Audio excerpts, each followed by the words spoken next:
Go!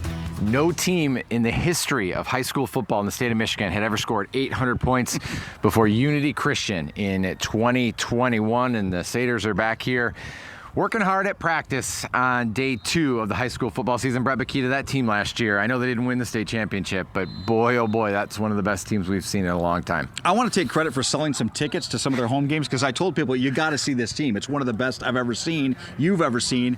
And just to give a perspective on that number that Jason just threw out there, in 2018, when they won the Division V state championship, they scored 490 points.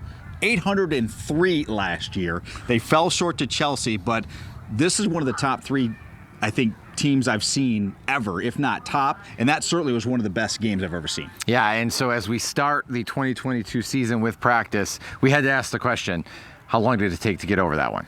I think we are through it, but we're not really forgetting it, kind of using it as a chip on our shoulder, kind of pushing us to work harder, but obviously not forgetting it, but we're through it, we're past it. Do you address that at all with this group this year? We will tonight. We have camp out tonight, so we'll sit down and we're just going to talk about it a little bit. We're not going to sit and dwell on it, but it has to come up and it has to be part of our conversation and then move forward. It is pretty cool to see where the program has come growing up. You know, we had some good teams.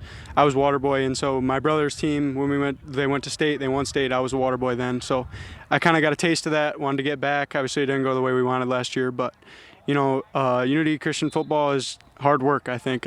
We take teams that aren't supposed to be good and we make them good. 20 senior starters last year for Unity Christian. Mitch Tibby's back. He was an outside linebacker. He'll play quarterback this year. How do you think the Crusaders get back to that level?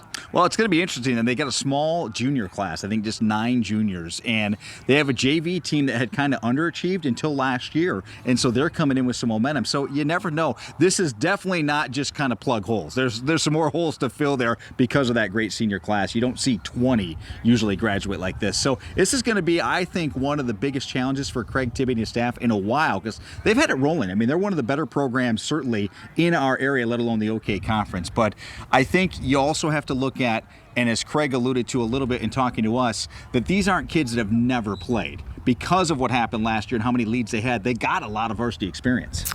Well, and the non-conference schedule is completely redone. Whitehall Week 1, co-champs of the West Michigan Conference last year, an excellent program with some young guys coming back. And then St. Joe in Week 2. The Bears were a Division III state semifinalist last year, so it'll be a lot of fun to watch what this Unity Christian team can be in 2022. Coming up tonight on Fox 17 News at 10, Rami Monahan checks in with Comstock Park, fresh off that unbeaten regular season a year ago. Tomorrow, the Bakita and Buck preseason tour rolls on to the home of the Rams at Rockford. For now, we'll send it back to the studio.